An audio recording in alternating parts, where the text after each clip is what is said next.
chrome. That's the very first thing that hits you when you play RIGS. Everything in the world is just so damn shiny. Shiny mechs, shiny stadia, shiny outfits. And it looks fabulous. Helped, as ever, by the VR effect. You're engulfed in your chrome mech and it's a glorious sensation. In fact, I'd say that RIGS is probably the best looking PSVR game I've played to date. Bearing in mind I don't have a Pro console, it's just an astonishingly sharp and smooth experience from start to finish. If you want a game to show off the visual potential of PSVR, this is the one to go for. It's also the one to go for if you want to make your friends violently sick. More than any game I've played, RIGS is a motion sickness generator par excellence. I have a pretty iron stomach when it comes to virtual motion, but even I found myself having to take breaks when I first started playing RIGS.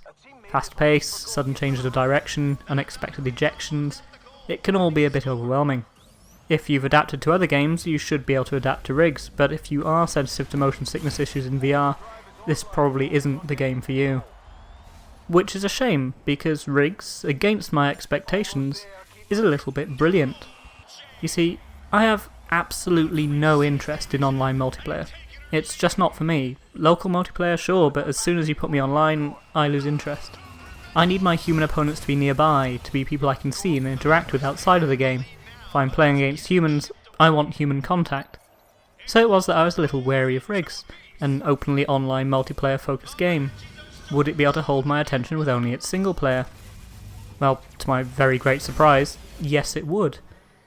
RIGS features a compelling progression structure. There are leagues and tournaments to progress through, structured as in real sports, so you find yourself swapping between tournament and league play based on predefined schedules. And success in these earns you money and prestige, which you can use to purchase new variants of your mechs, new co-pilots to fight with you. All crucial to your success, as your three-man team's makeup, both in terms of mechs and pilots, has a major impact on your efficacy in different situations. RIGS breaks down into 3 core modes, all of which you'll need to master to progress. These are Team Takedown, a team deathmatch mode, pure and simple. End Zone, a football-come-American football mode where you have to carry a ball between the opposing team's goal to score. And Power Slam mode, which sees you collecting tokens and destroying opponents in order to charge up your mech, then launching yourself through a suspended central hoop to score. To see you through these matches, you're tasked with mastering 4 distinct types of mech, along with a range of different loadouts and special abilities. The combinations are diverse enough to allow for real specialisation, not just in terms of combat, snipers and brawlers, healers and damage sponges, etc., but in terms of how you can best fit into a game plan. A speedster to intercept and score, an agile mech to harry and control the field, a heavy hitter to defend and distract. Picking a mech that both suits your playstyle and supports your team's structure is crucial to success, and paying attention to your opposing team's makeup can pay off massively. But planning alone isn't enough to succeed. The game is fast-paced and, complemented by rock-solid controls which make full use of VR headset tracking, relies heavily on player skill to succeed. There's no coasting in the single-player campaign. You need to pull your weight both in combat skill and strategy, reading the field and understanding how best you can achieve success, even while dueling with opposing mechs.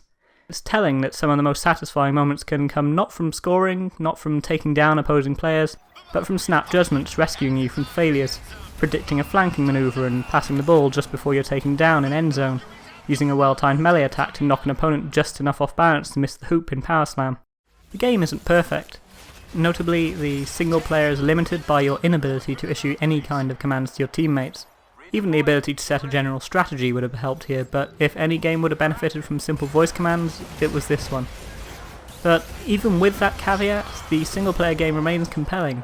The different weapons, abilities and mechs, plus the different arenas, different tactics to learn to deal with, give a huge scope for self-improvement, and it's just a deeply satisfying game to get your teeth into.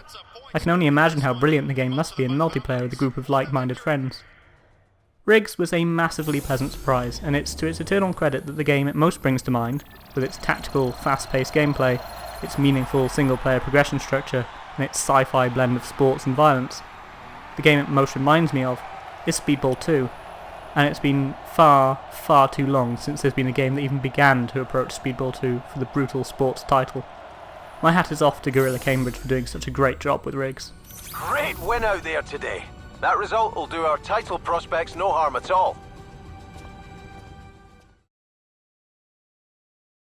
That would be a nice, upbeat way to finish this video, But there's a sting in the tail. As mentioned, RIGS was developed by Guerrilla Cambridge, the team responsible, amongst other things, for the charming Medieval series, and for the technically incredible Killzone Mercenary on the Vita, to my mind both the best game in the entire Killzone series and the best shooter on that platform. And their reward for putting out 2 great showcases for Sony systems in a row, showing that the Vita could do a full-fat shooter, and pulling an awesome multiplayer combat sports title out of the PSVR? To be shuttered by Sony. It seems that in being tasked with creating games released for niche systems, Guerrilla Cambridge were being set up to fall, and it's a damn shame to see so talented a team broken up after releasing back-to-back great games. So long, Guerrilla Cambridge. May your passage be mourned.